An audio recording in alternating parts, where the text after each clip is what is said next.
Shalom, shalom à tout le monde. J'espère que vous avez de partout, donc, des cabines d'Akunene, la chaîne FCN TV, mingi, donc shalom, na bino tout. Tout ça, on a cassé ma bord, na rua ya talama kundombele, et sika ezomi biso, na nouvelle église na biso, il y a prophète Landou Massoudi de Jean, donc, tu parler beaucoup plus, à Moussala ou Yazo Sala. Pour tout le monde, et qui est toujours mon ami, surtout mon appel les loyers en personne. Donc c'est pour cela que tu es à tout Kabola, les solons, tu es à Makamonzo qui est nini. Adresse n'a pas sans oublier, Ezali, tous allés na Bayero Mabo, Roi Talamaku, Ndombele, centre Nabiso Ezali, centre évangélique pour des cours et miracles. Donc Nalingala Ezali, centre évangélique des guérisons et miracles. Donc,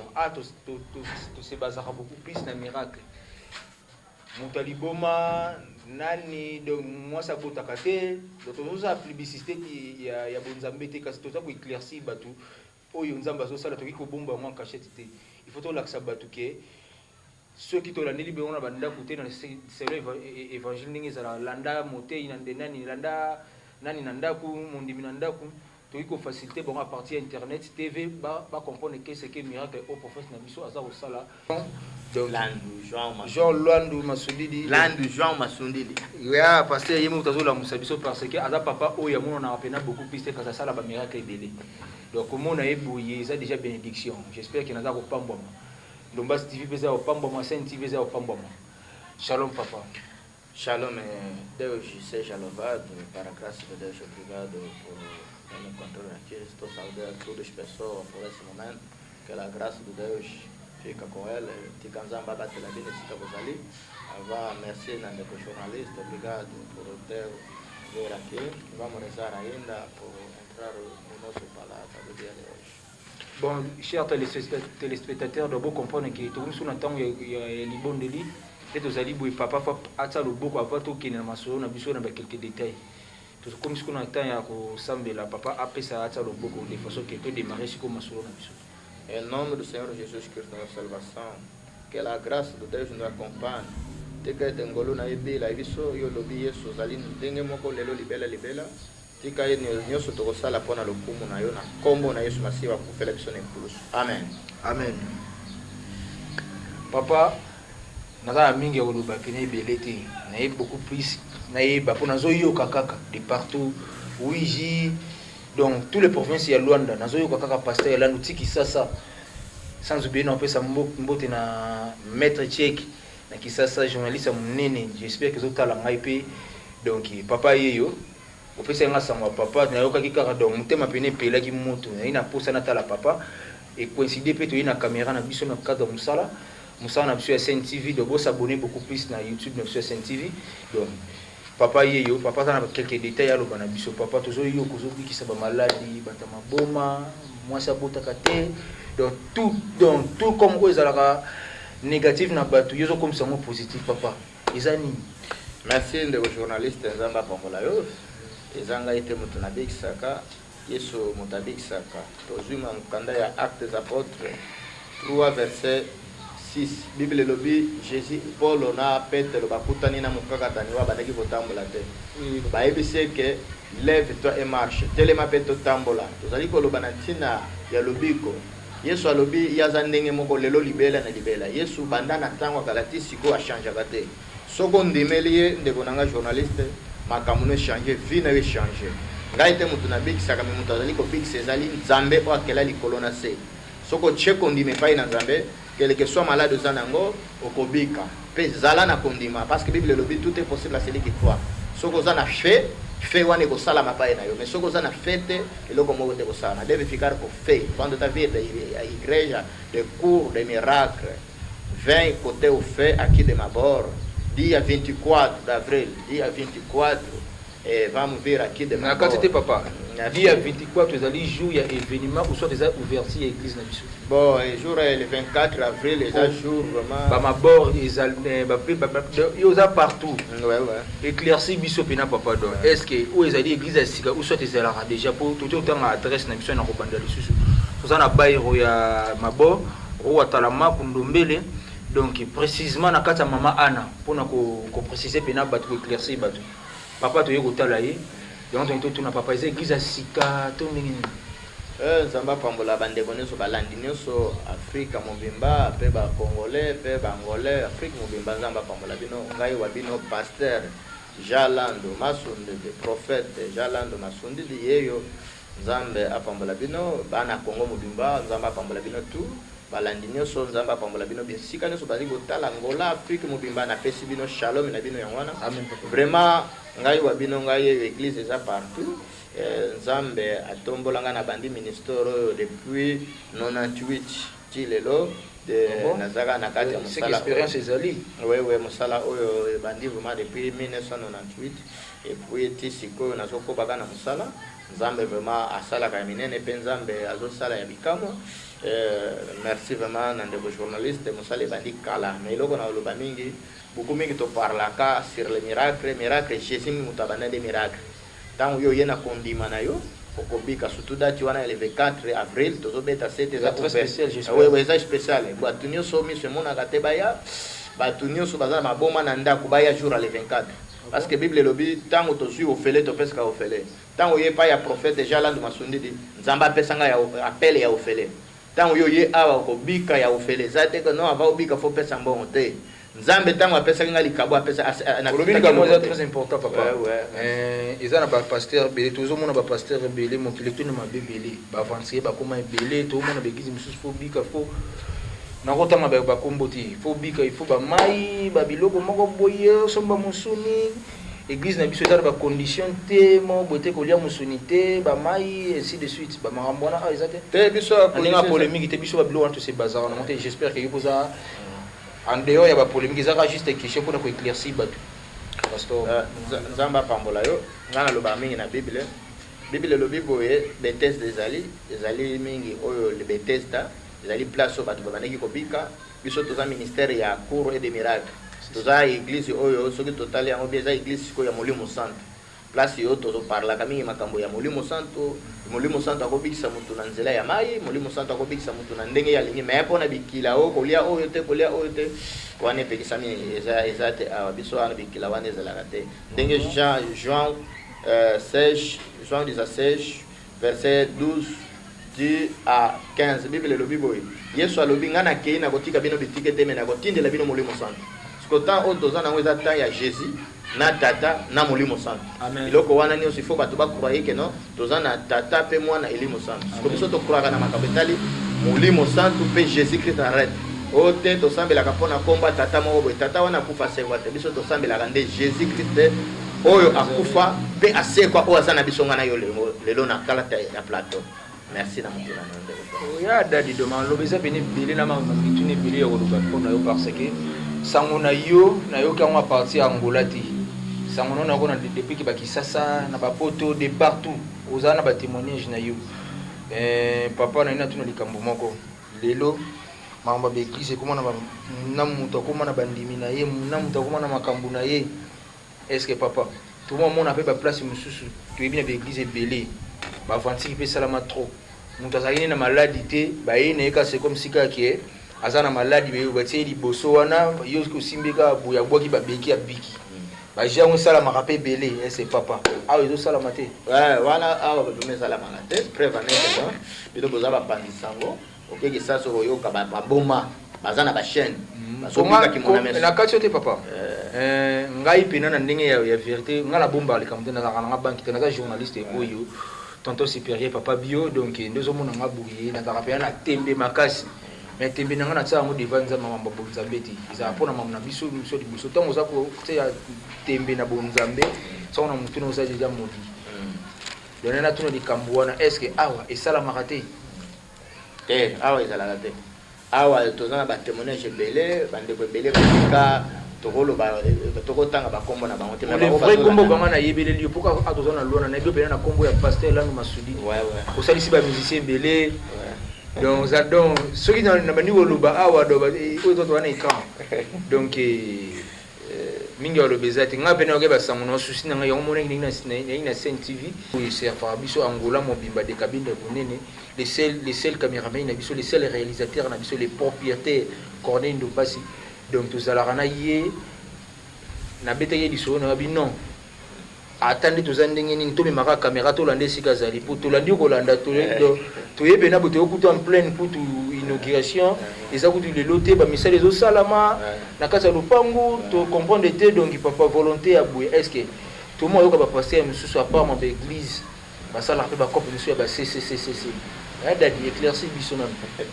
Merci wabino yeyo pasteur Jalando Masunde des prophètes Jalando Masunde de yeyo vraiment ici ka bozali kolanda ngai ya biso eza vraiment bible lobby merci na ndenge boye kotala nga visite nzamba pambola bino na pesi bino na botondi nzamba lobi boye mikitisa nzamba tombola yo mingi na musala oyo merci na bino ndenge boye sangonde boye kinda konde kindi bino boye biso tolingaka nde bino moko boye abomona kimena meso yango na sengi bino vraiment merci biso tolobaka mingi na kati na ba réalité ya to bengisi bato maladi baya komona kimona meso o nzamba osala o ngana osala te po yeso alobi azan ndenge moko lobi libela soko zo mona kisa na bato bazokomisa muntu koka après batipesi wana biso te wana pa ya prophète Jalando Masunde de wana to banga nzambe merci. Ah bon pour la mabongisi ya le 24 pour ce qui est important de te fandi awa o pena e senga makasi ba senga pasteur wana nanu masudi bazana makambu le 24 keneno kolanda yezo scène TV yaka na bango a éclairci bato pe ça veut tout quelques détails et kozala comment événement les kanenge nini pour ezaka événement te pour mama bonzambe ezali kambo évangélisation beaucoup plus bato ba ko tala événement quand on parle d'événement et comme le voit c'est comme si chomo bouillé des biso atolo baka boda ne place misusu ba lobaka ke garafia babilo mo bekara boye show mo boye na kiba wana to komisi to mo ko bima andeo ya mama bonzambe donc dadi éclairci biso bika musini n'a pas au sala pour une expérience depuis 1900 na bosani dati 98 depuis 1998 expérience on ezali to na 2021 deux ans expérience makasi dadi na yoka ba témoignage de partout même ngai moko na première fois na kuta on ezaka lelo tantôt ba donc c'est comme si na TV to beteki déjà chabo la moko boye na ndinga ccc to yokani po na tuno ba question yo pose ça te ne na fandi awa do na tuna question tout o yela ngara mutu on a dit que na bobonzambe aventure ezalaka sérieux pesali parce que il y a plusieurs ba benga ngoni citation ko ekoyela batu et na batu mususu boye akana mauvais souvenir sitina bangola awa pasteur esikokanga pasteur amemanga mbonga poto tala kutu pasteur na pesa ke mbongo sala likelemba est-ce que pasteur na ba critère wana yoza na katite uzana ba bon critère ou soit tozaka na kata ba critère ba pasteur wana. Merci nzamba pambola na balandi nyoso ngai wa bino ngai yeyo po soko kela beloko wana na lingana na ba débattre bible lobi ba benga mi baze bele ba pona mi bazami ke bon na tokomi na tanga suka bokoyeba bango na bilembo na bango bino moko boza ba journaliste nga vuma nazolobela pona ngai mais pona bango nazoyamba bandeko mingi vraiment bazolela pona bango ba escroquerie mais bokoyeba yango na tanga suka yamoni ke no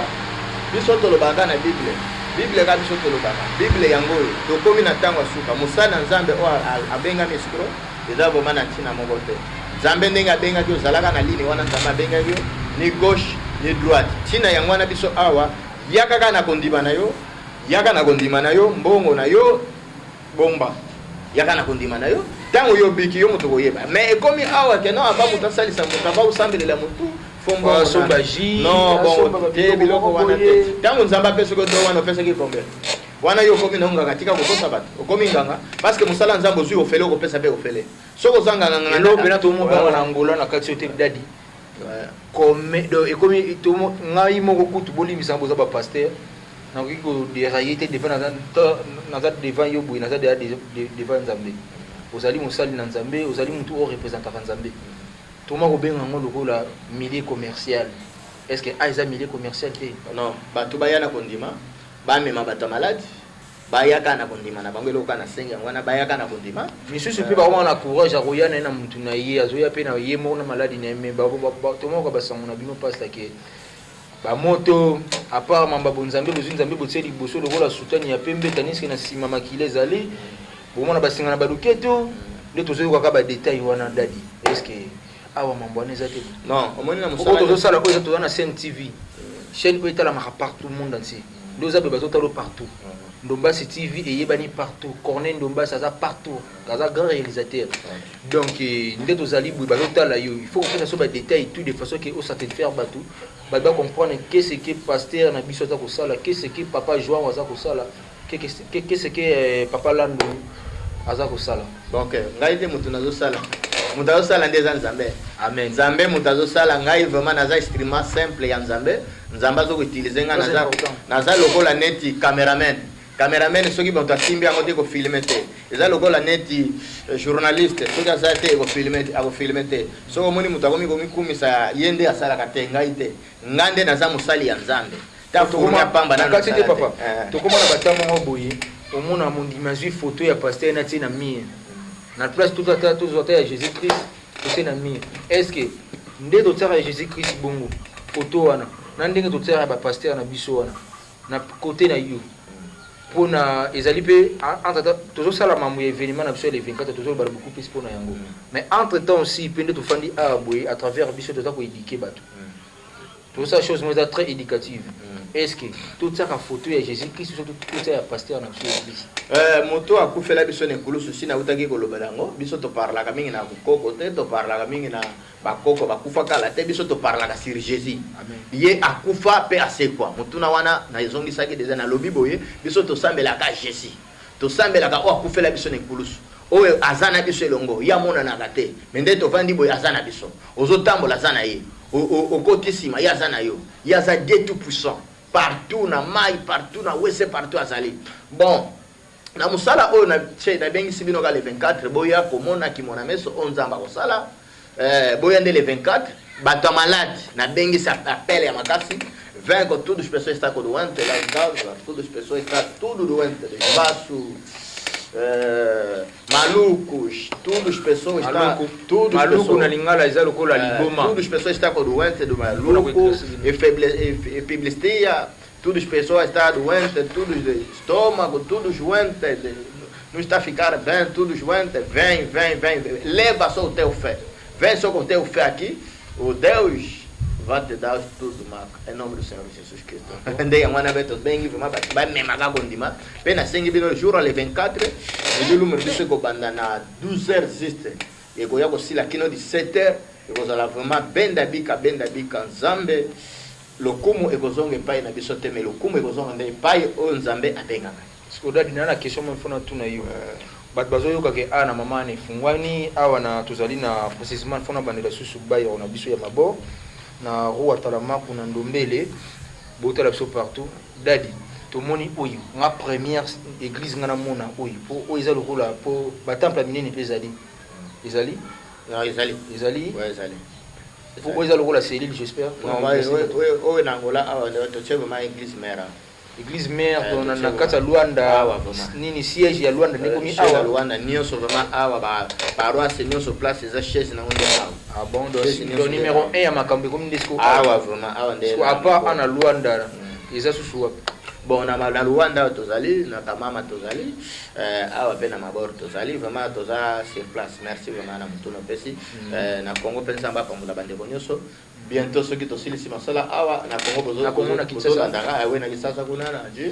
kuna na Congo pe na zoya merci vraiment na bino bazo bozo ndanga siko na kamama eza na kamama shindikato soko kono numéro appareil eza mingi wana tokopesa bino komona wana itando moike mais apa biso to na professionnalité mobo to saila na musana biso ya Saint TV Corneille Ndombasi grand réalisateur ndinga zana j'espère que numéro na yo okopesa pe ate meilleur okomoko na seme pona ko éclaircir bat ba sur na TV oza na droit ya opesa sur numéro na yo de façon que bat ba yoka et après bat ba comprendre les sous wana na tableau na biso ya chaîne sur Saint TV Corneille Ndombasi akotsa numéro wana pour oza émission na yo OK le numéro na ngeza 09 4 0 28 54 50 wana nde numéro ya pasteur principal vraiment Jaland Masonde de prophète Jaland Masonde de yeyo nzambe apambola bino nyonso yeyo vraiment nzambe apambola bino lelo tozana maboro tozo c'est la bino les 24 de 12h kino a 17h boya nzambe akela likolo na se pe akopambola nzambe anokisaka mbula ta abateli biso na ngana bino akopambola pe akoguérir pe yaka na kondima na yo yaka na kondima pe nzambe akosala ya minene pe nzambe abongwani te aza ndenge moko lelo pe lobi libela ni pe. Donc toshite sikona mwa maloba muke dadi est-ce que toyoka na begizi musuba kabela batu quelques versets ata pasteur les lois ati poto to misana déjà depuis bakisa ces ana na bepoke mususu omona mwa maladi allo pasteur nanga oza wapi ya otsanga loboko ozana ba Clément Boité oyo pesaka bandimi na yo ata yo zaliti azana na kondima po oyo lobela beaucoup plus on na ekokuta pena ndi to faina oboliso to solo na yo na moni oso ko se baser beaucoup plus na kondima mto azana foi sikuna kondima oyo pesaka bango oyo pesaka bango na mateya oyo pesaka bango na moti na biso papa na biso papa Landu papa Jean ozana na cleaning oyo pesaka bango ata yo zate ata yo zana maladi oyo poza mutu cleaning oyo pesaka bango o pe bato mususu ba otala sona ba poto partout wa ko mona yo bon liki 848 mwana na ngai kende kondima na ebikisi clé na ngai makasi zande 48 kondima ndele kinyos bon Ephésiens 5 verset 18 prier sans cesse sambela tango nyoso na kolemba te il faut sambela tout le temps. Psaume 55 verset 17 à 18 Psaume 57 verset 17 Bible lobi faut ko sambela na tongo midi pokwa prière faut na tongo pe na pokwa tongo pe pokwa faut mwana nzambe là c'est dans la distraction ya qui pokokere commence à parler le nombre de personnes commence à rezar et grande maga umeu maga kozala biloko wana koiba biloko wana tika na bandaku no pesa ba conseil ndio basi biso tozali bato kotosa ka mosala na chaîne na ye biti biso tobasi perdre papa bio donc tozala na ka mpona mosala pasteur na biso papa Landu na suki di juin papa à part makambo tuko sololi na posaka ya koyeba kaka na yeba kaka savoir na yo musala na yo sala ndenge nini po na bosali tuko na tuzali awa na kati ya église na biso awa on a fait sa date tozali na bale ya mabor na roi Talama Kundombele précisément na quartier ya mama Anne et vous allez le 24 samedi donc vous allez dimanche te ça samedi boye pele o melaki poisson o obotaka te o mobali ya mosansiri yo so ndenge nini foyer za bien te o babana nazomona mikolo makambo ezotambola bien te commerce nanga na sala na kikolo kwanza partout bawenze tout ozomona progressement ozo progresser te papa yeyo azali apesa mino da numéro ya téléphone et en plus tokokoma mwana.